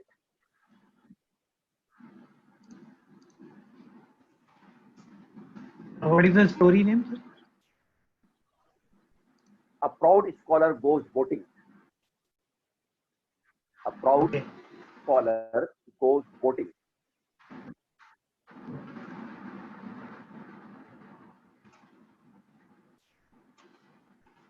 By the time, may I know whether my voice is very clear to you or not? Dear organizers, Yes, very. will you please let me know whether my voice is very clear or not? Alhamdulillah, it's very clear.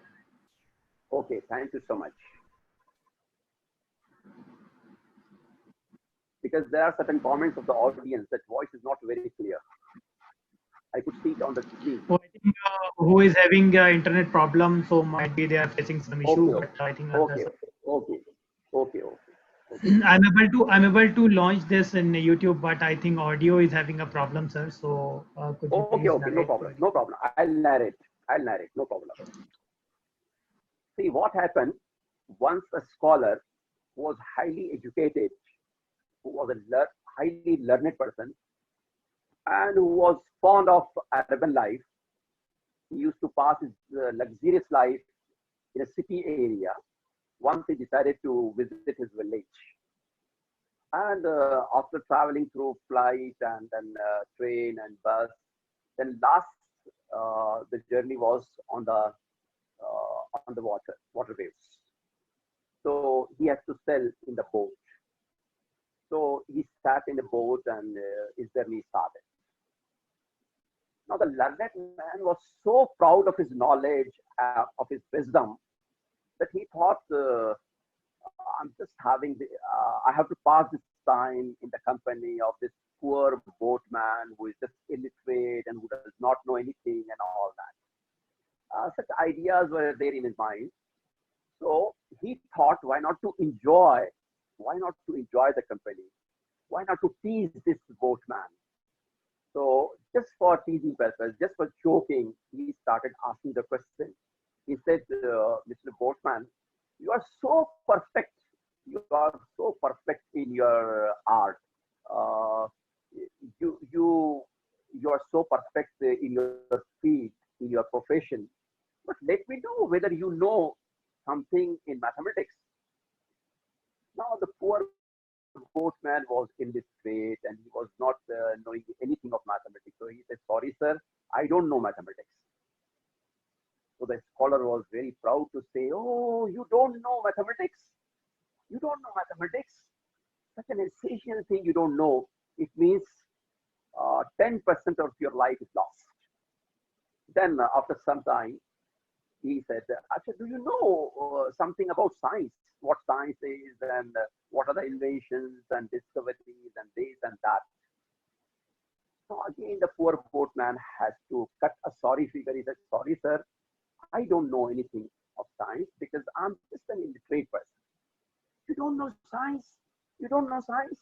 Oh, then you lost 20% of your life. 20% of your life is lost. This is what the learned man, the scholar man argued. Likewise, he started asking about this subject and that subject, law and then geography and then history and all that. And slowly and gradually, at the end, he said that you lost 80% of your life. And friends, suddenly there was change in the climatic situation. The situation which was very pleasant, air was blowing. Now the air started blowing very fast. And there were black clouds and it was about to rain. And the air started blowing very fast. So whole of the scenario got changed. And you know very well, it was the arrival of sudden storm. And because of that, the boat, it was very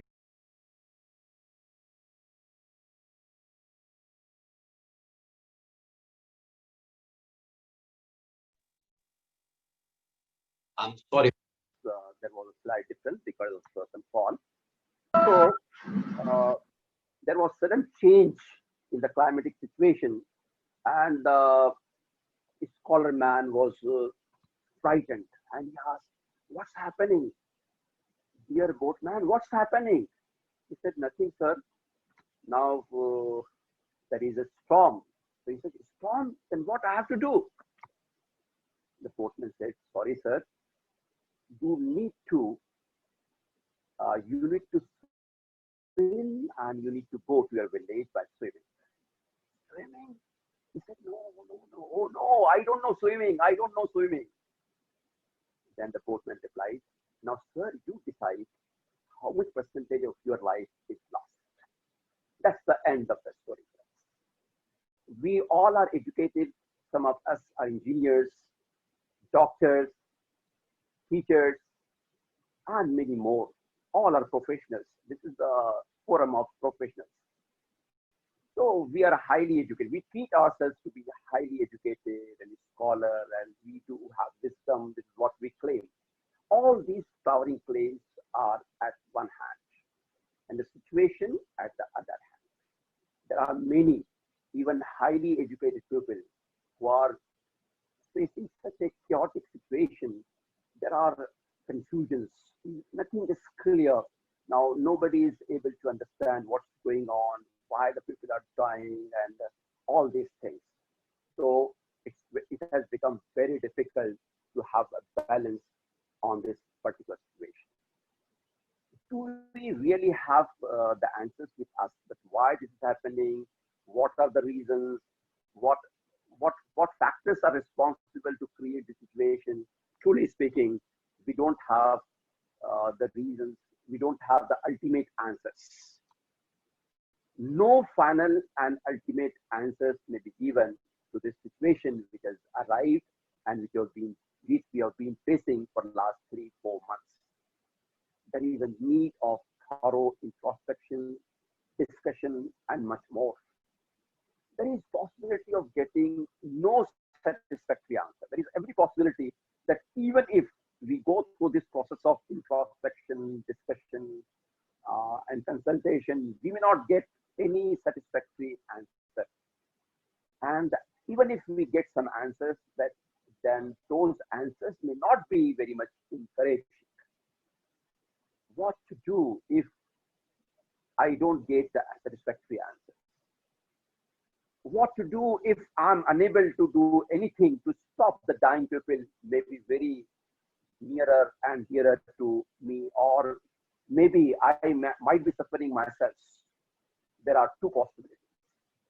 Either you give up the struggle, or you face the struggle with positive mind. Just to illustrate this, I'm having another very short story, and I would like to narrate that story. It may take hardly 2 minutes, but then it will clear my point.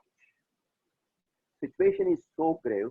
It is as grave as somebody who is pronounced with the death penalty.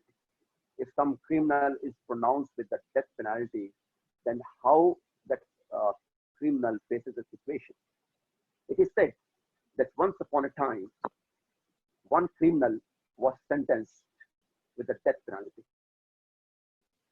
And then the psychiatrist of that country, they wanted to have an experiment on him. So they requested the honorable judge to provide them an opportunity to punish him in their own way.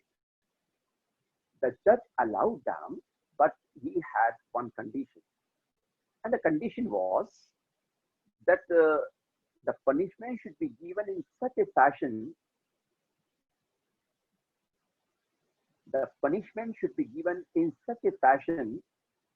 that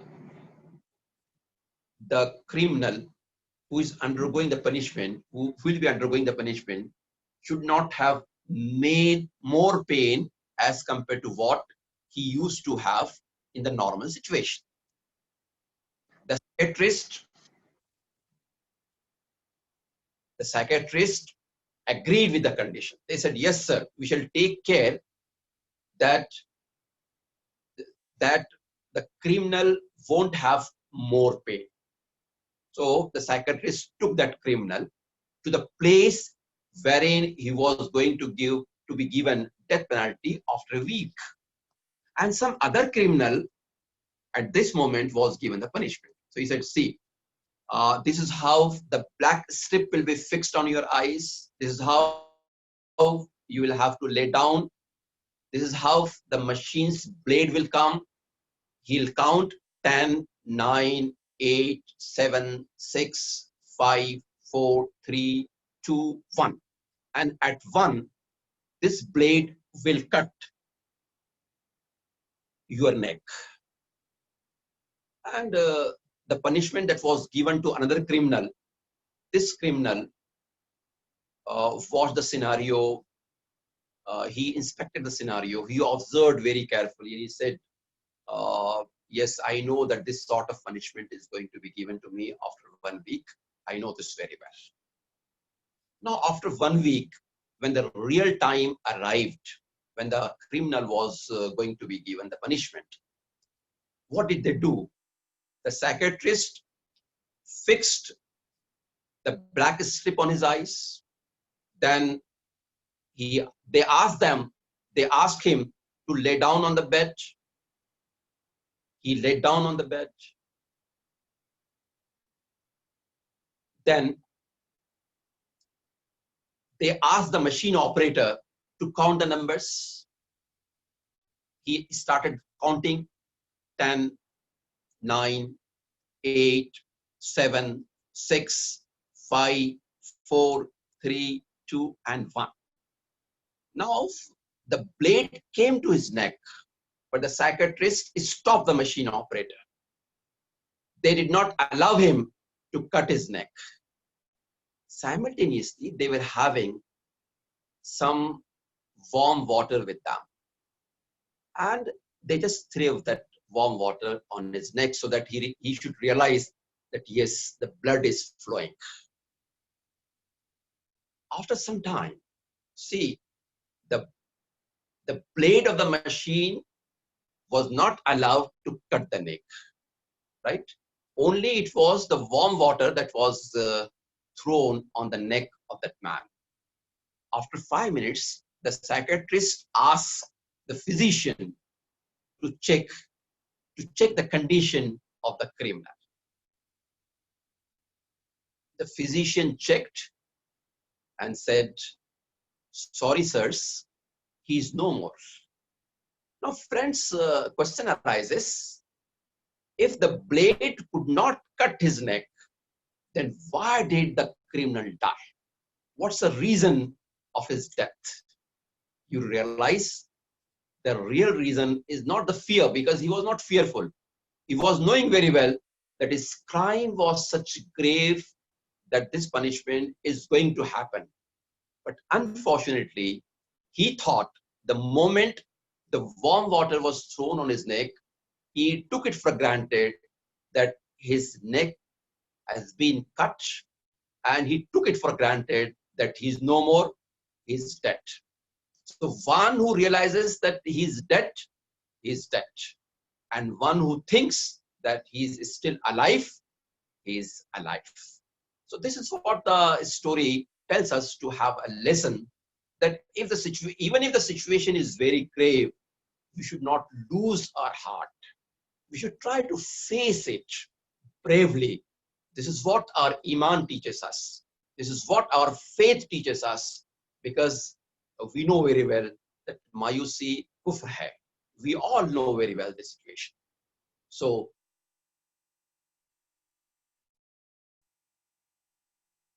there is the ultimate supernatural power. The pandemic situation is also from His Almighty. It's a demand of the faith that we have.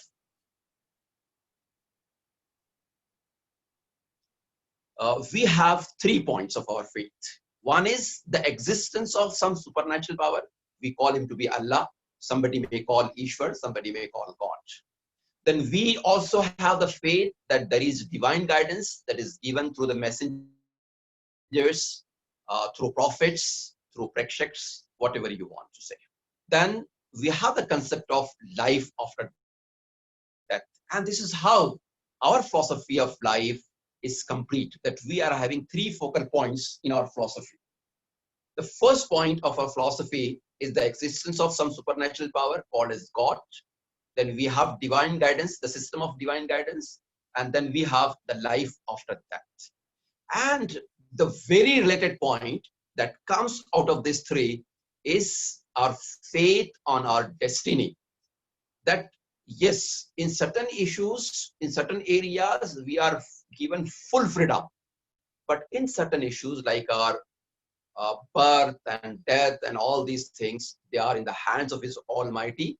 They are not under our control. So friends, what I mean to say, that the very demand of this particular situation is to realize that if we believe in the destiny, if we believe in taqdeer, then we should realize that yes, ultimately it's a supernatural power without whose permission no pandemic situation may come.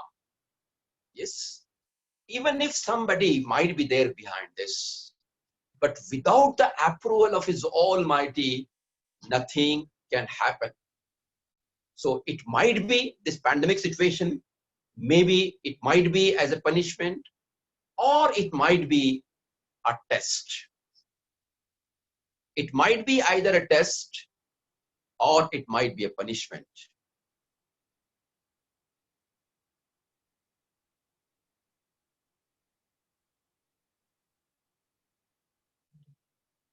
What I was trying to tell you, that this pandemic situation, you may consider it to be a test, or a punishment.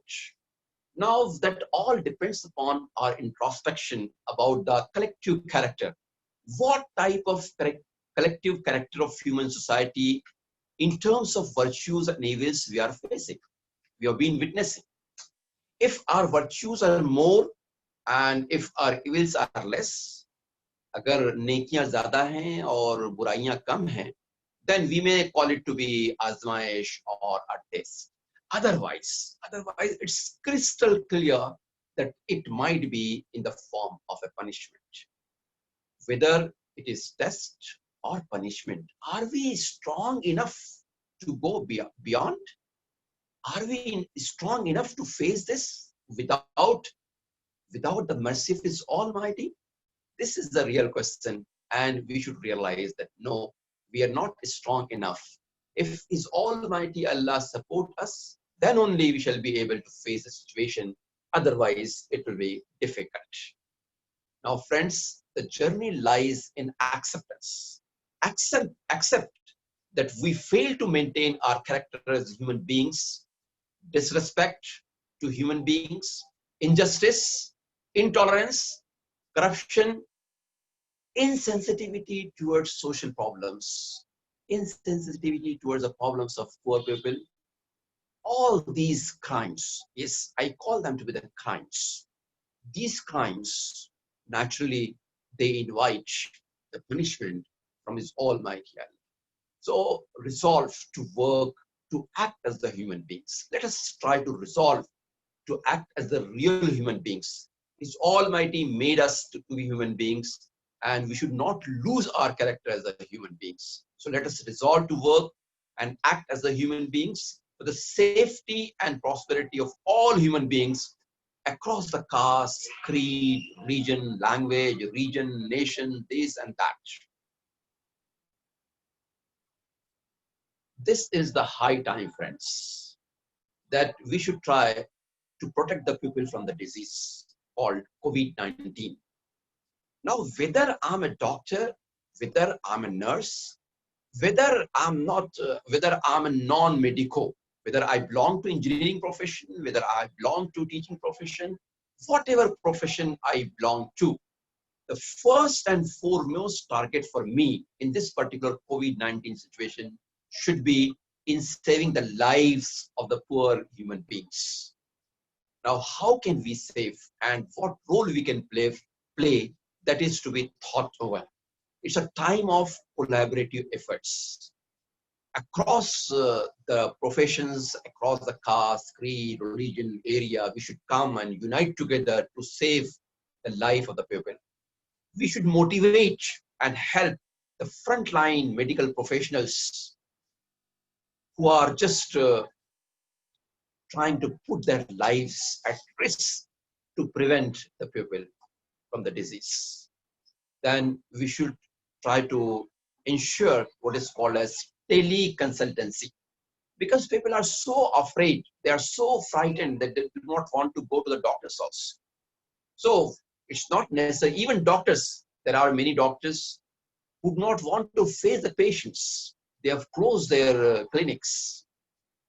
I don't talk about the big private hospitals, but I talk about the private small clinics. There are certain doctors who have skipped from their place.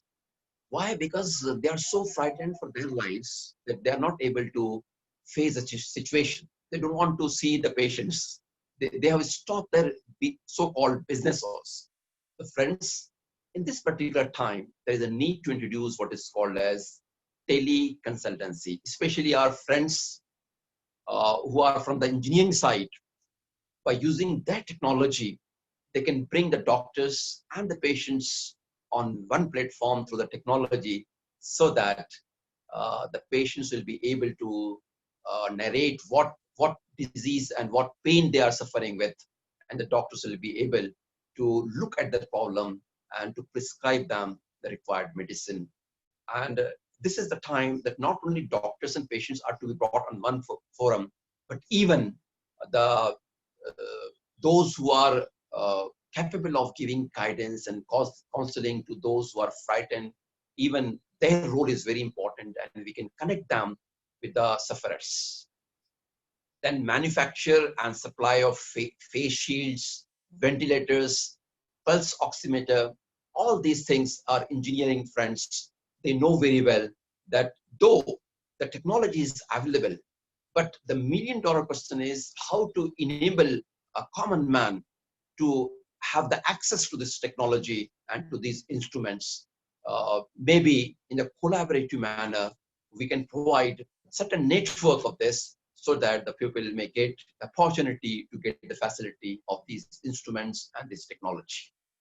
Then there is a dire need of conducting researches on portable technology to detect coronavirus. Then researchers are also needed to know how does this coronavirus spread and how it can be controlled. Guidance and counseling service I have already talked about. Then we have to study how did some countries or communities succeed in controlling the spread of COVID-19, so that experiment, we can take benefit of those experiments. Then we have to conduct webinars and other online programs as this program is going on, to discuss on immunity power and other issues which are related with this pandemic situation. So there is a need of creating public awareness, and our friends, especially the teachers and the engineers and other professionals, they can unite together to have such forums and to provide guidance to the people. Now, at the same time, some of your precious time should be utilized to save the people, to their life, and to make them come out of the fears and chaotic situation. And some time which you may call as your personal time, you may utilize your personal time for your self-development as well. I know very well that our audience are very young, they are very enthusiastic, and they want to do something. They want to do something for the community, for something for the country at this pandemic situation. Yes, you are most welcome. Try to have the collaborative efforts for this. But at the same time, never neglect your own development as well. Reading beyond your curriculum is the most interesting and beneficial activity that you can undertake in this lockdown situation. Then your YouTube channel and other resources can be utilized to develop your skills, the skills that you may require in your future as a professional. Now, this is not a time to discuss each and every point in detail, because the luxury to the orator, to the presenter, when he talks to the learned audience, is such that he can simply come out with the points, and the audience are matured enough to have the elaboration of those points in their own mind, or they may discuss among themselves after the presentation is over. So skill development may be undertaken, online resources may be utilized, then joining online professional development courses on MOOCs or Coursera. All these things are available, and all of you know better than me. Young generation is so acquainted with all these resources that I need not go into the details of these particular courses. Preparing for the change. The million-dollar question is, while doing all these things, are you really preparing yourself for the change that is going to occur?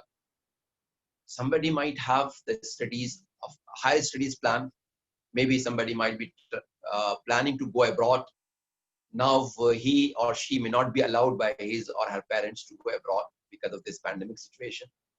Then somebody was thinking that I have done this course and now some job should be offered to me on the platter. But now you know very well the situation. What's the situation in the job market? Then somebody was expecting attractive salaries. Somebody who was in the job might be expecting hikes and increments and all that. So all these facilities which were there in our minds. So you may call them to be the dreams, whatever dreams we were having in our mind. Friends, let us be very, very realistic in our approach. The situation may not be in accordance with our dreams. There may be certain changes in the situation. The situation may demand to bring change in our dreams. The case is not that the situation will be always worse. Inshallah, we are hopeful that His Almighty may bring the changes in the situation. But then we should mentally be prepared to face a new situation that's arriving. Utilize this pandemic times to increase your real value. You see, your degree might provide you a face value that you are BTech, you are MTech, you are MBA, you are MEd, whatever it is. So that may just give you for what is called as a face value. But in the job market, now face value may be just a license to enter in the queue of the interviews. Now, what will be seen in the interview and in the test will be your real value. Now, how to improve your real value? For that purpose, I would like to give you an example of Michael Jordan, the well-known player of basketball. You all are well aware with him that basically he's a black person having a very poor financial background, and his father was a very, so to say, it was very difficult for him to make both the ends meet every month because of his limited financial resources. So there was a sort of inferiority complex that father saw that was developed in the young Michael Jordan when he was 13. So father decided to do something to motivate him and to make him come out of this what is called as inferiority complex. So once his father asked him, when he was 13, his father asked him that, young man, look at this t-shirt. So there was an old t-shirt Michael Jordan could see, and he said, Papa, it's an old t-shirt. What do you want from me? Father smiled and said, my son, I want you to just estimate what might be the cost of this t-shirt. It was an old shirt, not very clean, not very systematic. So Michael Jordan said, it might cost just $1. The father asked him, my son, I want you to sell this t-shirt in $2. I want you to sell this t-shirt for $2.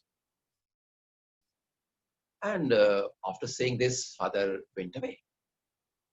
It was Michael Jordan who started thinking, how can I sell this for $2? But an idea clicked in his mind. So he cleaned that t-shirt. Then he pressed it. There was no iron in home. So he put some books and some other weight. And finally, he brought that t-shirt into some shape. And he took that t-shirt to a market, which was near a railway station, and wherein there was a crowd of poor villagers. So there he started shouting, wonderful t-shirt for $2, wonderful t-shirt for $2, wonderful t-shirt for $2. And after an efforts of about 3 to 4 hours, he could succeed in selling that t-shirt in $2. He was very happy and he came back running to his father. Father, I sold this for $2. His father also was very happy. He patted him and he said, very good, my son, very good. Then he showed another t-shirt of the same quality. It was also an old t-shirt. And the father asked him, now, this time, my son, I want you to sell this for $20. Now, there was a big question for Michael Jordan. He thought, how it is possible? It took 3 hours for me to sell that t-shirt for $2. Now, my father is asking me to sell it for $20. How can I sell this? Then he started thinking, what should I do? What should I do? What should I do? And really, an idea clicked in his mind. A brilliant idea emerged in his mind. What did he do? He took that t-shirt to one of his cousins who was an artist, who was a painter, and he requested that painter to please draw Mickey Mouse on that t-shirt. It was a white t-shirt, and it was just a very easy task for that painter to draw the picture of Mickey Mouse. The moment the Mickey Mouse was drawn, beautiful, colorful picture of Mickey Mouse was drawn, he took that t-shirt and he stood near a public school. And he started shouting, wonderful Mickey Mouse for $20, wonderful Mickey Mouse for $20. You see, for the children who were studying in that school, they were from the rich families, from the landlords and all that. For them, $20 was not important. What important was the colorful painting of Mickey Mouse on the t-shirt. So they started borrowing it. And one of them not only paid $20, but he paid $5 as an additional amount as a tip to Michael Jordan. Michael Jordan was very, very happy. He was excited. He ran away to his home and showed his father that I brought not only $20 as a prize, but I also got $5 as an extra amount as a tip. Now, the last time, father said, my son, this is the last test for you. Now, again, same type of t-shirt I'm giving you, and I want you to sell it for $200. Now, this time, it was the toughest test for Michael Jordan, how to sell it for $200. But then a brilliant idea emerged because he gave a lot of thinking on the issue. Then he was reading a newspaper. There he came to know that one of the very famous heroine of film industry was going to arrive in his area, and she was having a press conference. She was going to address a press conference. So Michael Jordan, he cleaned the t-shirt, he pressed it, and systematically he took a pen with him and he went there to the press conference. He listened to the press conference very silently. The moment the press conference was over and the heroine stood up, he went there, he approached there suddenly, and he said, "Madam, your autograph, please." No. It was very interesting experience for the heroine to look at a Negro boy of 13 years of age, having dreams in his eyes and asking for the autograph. So the lady took his pen and put his signature on the t-shirt, and she went away in her car. The moment she went away, Michael Jordan started shouting, "Madam's autograph, $200. Madam's autograph, $200. And friends, you know what happened? People started asking for it for more and more cars. There was an auction, what is called as auction, haraji. So there was an auction, and ultimately Michael Jordan got $1,200. Though his target was $200, but he could earn $1,200. When he came to his home, his father said, "My son, this was just a piece of cloth. It was a cloth, t-shirt. Now, if you work upon the t-shirt, if you apply your brilliant ideas on the t-shirt, then you are able to sell it for $2, for $20, or for $200. It all depends upon the potentiality is there in you. If the cost of the t-shirt can be enhanced like this, why not? You can increase your own value as well. So whatever potentialities are required, those potentialities are there in all of us. The only question is whether we refine those potentialities or not. We need to refine the potentialities, and for that purpose, friends, I would like to introduce a 5-point formula for you. It is just a 5-point formula, nothing more than that. You might be well aware with each and every point, but you may not have thought over using this formula for your own development. So I would like to present this formula. The first point of my formula is try to enhance your knowledge, increase your knowledge as much as you can. Being the students, you might be habitual of reading your curriculum, the textbooks, the reference books related with your curriculum. But now it's a high time that you should try to go beyond that. Whatever fields you are interested in, go on reading. Try to have exhaustive reading. That is very much beneficial for you. The fields, the points which could not be clear by your teachers, you can clear those points by your self-studies. The second thing is try to acquire as many skills as you can. Maybe related with your field, or may not be directly related with field, but may be beneficial for your future life. So try to acquire as many skills as you can. And for that purpose, you may not have the excuse of lockdown period. You cannot say that, sir, it's a period of lockdown, where we can go, how can we get the training and all that. Now the training is available at the click of your fingers. You may have a number of skills that you can acquire through your YouTube channels and all that. And our friends from the engineering side, they are well aware with all these resources that we have on the internet. Then friends, we also need to know how our knowledge and skills are applied.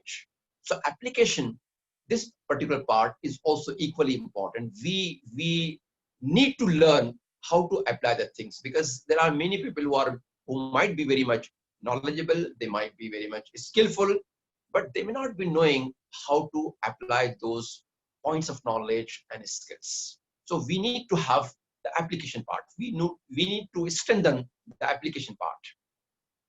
And friends, for your surprise, there are many who try to prepare themselves from the point of view of knowledge and skills when they are going to face an interview. But many of them, when they fail, they are not able to understand what's the reason of their failure. The reason of the failure may not be, many times, may not lie in the first 2-3 points, but the reasons may lie in the last 2 points. One is attitude, and the second one is values. What sort of attitude do we have? Sometimes our attitude is tested directly. Sometimes it might be tested indirectly. But in any ways, our attitudes are very important to bring the success in our life. It is said that it's our attitude that determines our altitude. The altitude, the height of success. The height of success depends upon our attitude. What sort of attitude we have? Do we have positive attitude? Do we have negative attitude? Are we very much enthusiastic to do something good? All these points, they matter. And above all, as it was given in the Tazkir itself by Maulana, that what is required is a value system. What value system we have been connected ourselves? That's very important, friends. Sometimes our knowledge, our skill, our attitude may not give any benefit, but it does not mean that they will go in vain.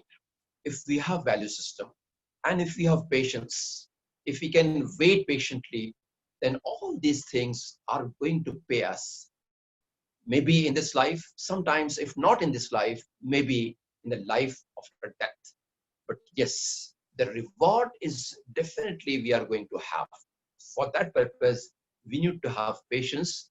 If we work on this formula, namely knowledge, skills, application, attitude, and values, then work hard with utmost sincerity, and not only in this world, not only that this world will be yours, but even the life after death, you will be a conqueror. You will be the most successful person, even in the life after death to come. Friends, this is what I wanted to share with you with this particular presentation. And I'm sure that our friends will not get panic. They'll not get frightened. They'll not feel fear, but they'll try to face the situation very boldly. And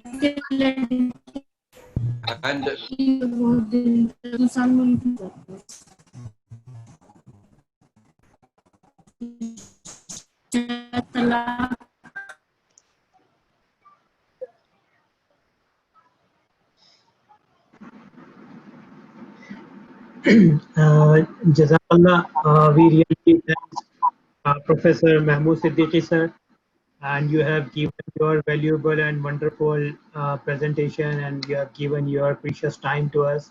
We appreciate, sir. Thanks a lot for all your effort.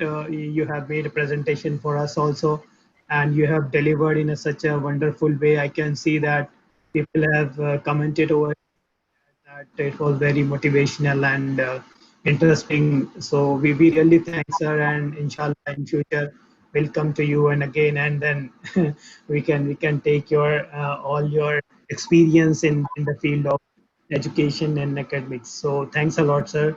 Jazakallah. If anyone has any question, we want 4-5 minutes to be given to the participant. If you can ask any questions, so I think 4-5 minutes we can provide. So you can mute yourself. If you are not talking, please don't mute yourself. If you are talking, please unmute and talk if you have any questions.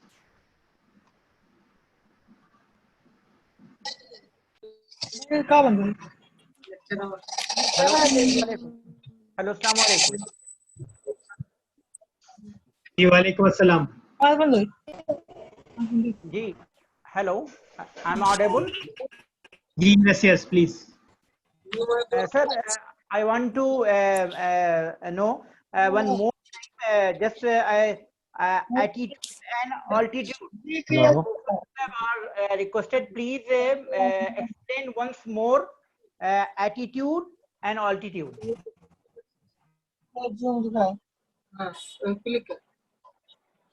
Okay, thank you, sir.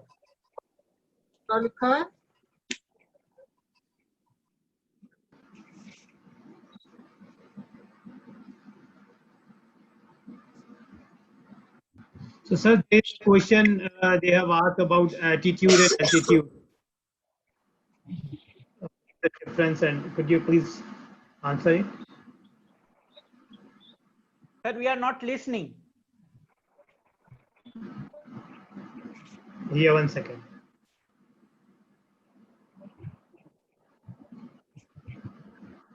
Now I think I'm audible now. Yes, you are. Yes. Am I audible now? Yes, sir. Please continue, sir. I'm Yes. sorry to say that they were the organizers who imposed what is called as Dasture Dababandi here. Right? They have muted me. Therefore, you are not able to listen to me. Okay. Now you have asked a question about attitude and altitude. Am I right? Yes, sir. My friend, I said that it is your attitude that determines your altitude, means your height of success. ये आपका रवैया है जो आपकी कामयाबी की ऊंचाई तय करता है. Knowledge, skills, applications, they might be important, but the most important thing is your attitude. What sort of attitude you are having? If you are having positive attitude, if you are having adjustability with you, if you can collaborate with the people, then naturally you are going to conquer any field, right? So therefore, attitude is the basic thing that you should have. You should have very positive attitude. You should face the situation with a positive attitude. This is what I mean to say. Thank you, sir. Jazakallah. I So, hope any I'm other clear now. question? Yes, sir. Thank you. Thank you, sir.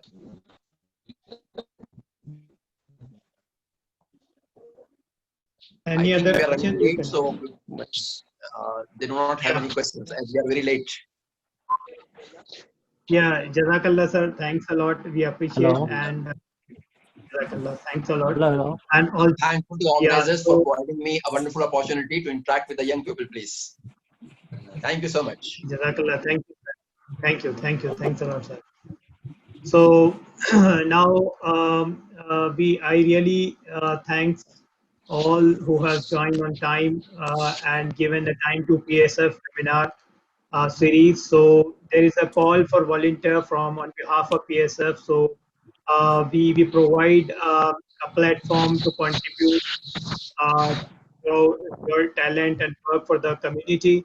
So we have a scope of work over decided. You can see on my screen in our screen presented that we have a recruitment drive and career guidance, industry interface workshops, school empowerment, and focused study group, social media activism, talent identification and promotion. So we do have a lot of work, and PSF provides a platform where you can contribute your work for the community and create a great opportunity to network with the other professionals also.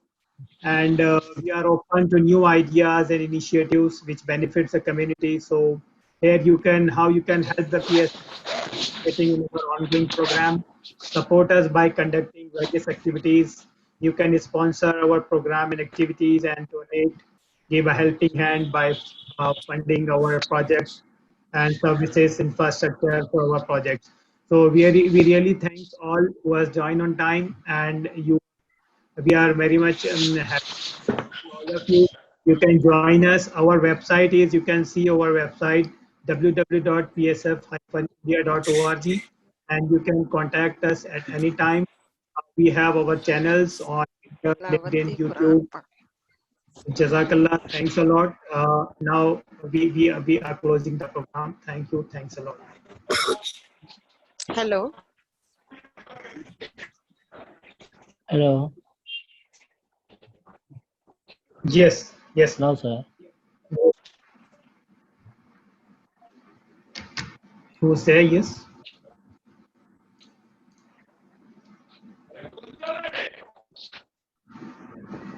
Hello. Hello अस्सलाम वालेकुम। Yes. वालेकुम अस्सलाम। जी बोलिए। हाँ, मैं doctor Shaista Parveen बोल रही हूँ। जी जी जी जी। हाँ, मैं मौलाना आजाद नेशनल यूनिवर्सिटी से जुड़ी हुई हूँ। तो वहाँ पे जब तिलावत कुरान पाक जब पेश की जाती है तो साथ में तर्जुमा भी पढ़ा जाता है।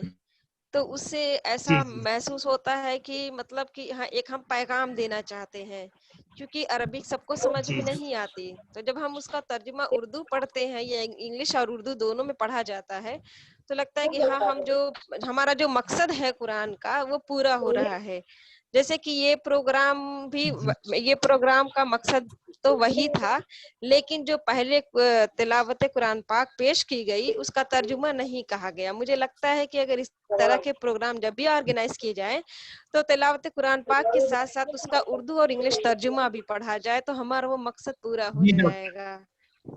Dr. Shaista, thanks for your valuable feedback. Inshallah, we will do, and because of short of time, but we will take care of it, inshallah, next time. जी ओके जी, शुक्रिया, जज़ाकल्लाह for this wonderful programme. Okay, अल्लाह हाफिज। Allah Hafiz.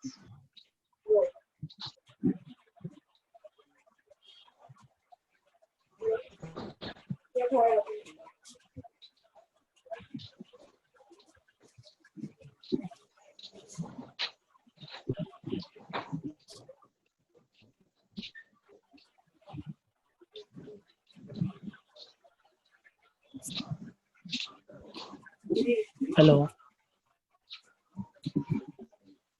Hello. Hello, sir. Hello. आवाज जा रही है? हेलो।